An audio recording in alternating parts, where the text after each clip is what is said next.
Let's get into the CNA pay. On average, to start with no experience, you can get about $15 to $23 an hour. Of course, that depends on your location as well as where you're working. Long-term care, hospital, things of that sort. But I'm going to give you several practical ways on how to make more money as a certified nursing assistant.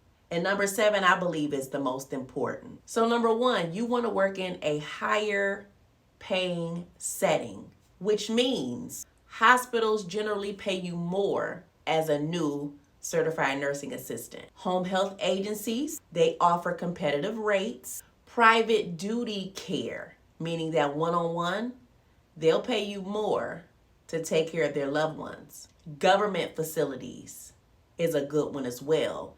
They pay you more and they give you better benefits. Number 2, after orientation, pick up extra shifts. If you want to take night shifts, you get a shift diff for that. Anything overtime is good anyway, whether it's day shift or nights. Pick up holidays. You automatically get time and a half at minimum. You can work as a per diem or PRN, same thing, because for those, you're going to make higher wages but no benefits. So make sure that that per diem is not your only job. Number 3, get certified in specialized areas. Go and get a phlebotomy certification. Phlebotomy courses can be anywhere between 4 weeks to 3 months, depending on where you go. So it's not just you cleaning up a patient, but you're drawing their blood as well as a phlebotomist. EKG technician.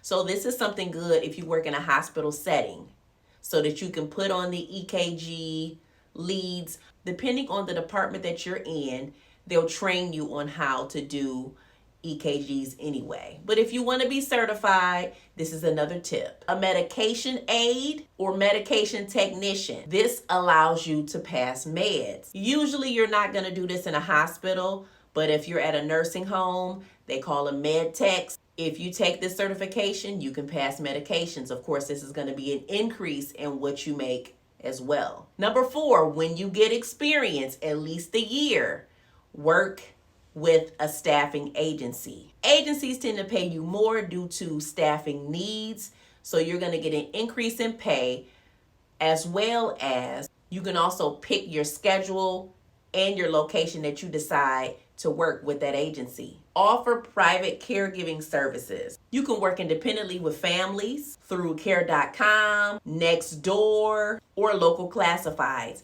but be careful with that. You can also create your own personal brand, create a website, and market your services. Of course, that's going to take some more work, but if you choose to do that, it may be beneficial. Number 6, start a side hustle related to healthcare. When you get enough experience, you can possibly teach CNA skills online or locally, create content on TikTok, YouTube, Instagram about CNA life that you've already experienced, sell nursing accessories or supplies, scrubs, badge reels, compression socks. I do that right now. As a nurse, I've worn scrubs firsthand, giving me a unique insight into healthcare professionals' needs. This drives me to curate and design scrubs that address this demand. Nursing isn't just a job, it's a passion shared by many in healthcare. I provide fellow healthcare workers with top quality scrubs, contributing to their comfort and well-being. Being part of a healthcare community, I deeply understand what medical staff require from their workwear. I've used this knowledge to create a product line that caters to their necessity, from improved functionality to stylish designs.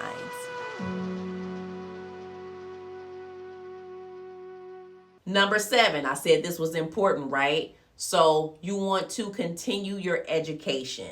Go back to school, be an LPN or an RN. You get higher pay and career growth. Some employers, check with who you work for, may offer tuition reimbursement for school for you to level up from a CNA to an LPN or an RN. Of course, you're going to have to make sure that you read the guidelines, because they're probably going to want you to stay with that organization for at least 2 years if they're paying for your schooling. Quick bonus for you. Negotiate your pay or job hop wisely. So you got to do some homework. You stay up to date on what the pay is in your area for someone with your experience and negotiate your raises. If you've been there for a year and they're giving you pennies and you see the rates have gone up in other areas in your city, in your state, negotiate that. If you're a good worker and they want to keep you, say, hey, I would love to stay here, but it's getting a little competitive out there.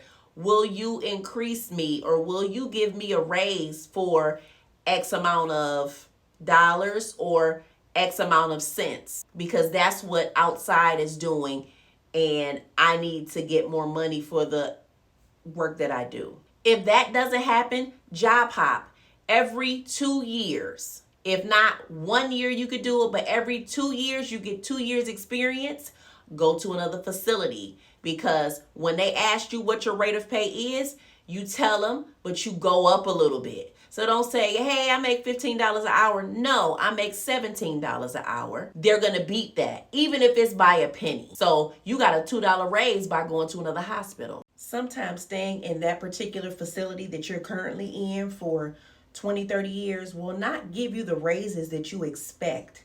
Sometimes you're getting pennies per year when you can go somewhere else and get an additional dollar or two right off the bat.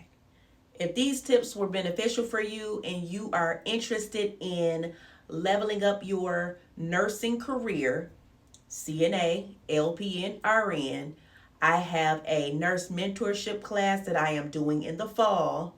I will post a link below for you to apply right now. I'm not accepting everyone. I'm very particular. So make sure that you fill out the questions. And usually I will let you know if you're accepted within a week. Thank you so much for watching, guys. Bye.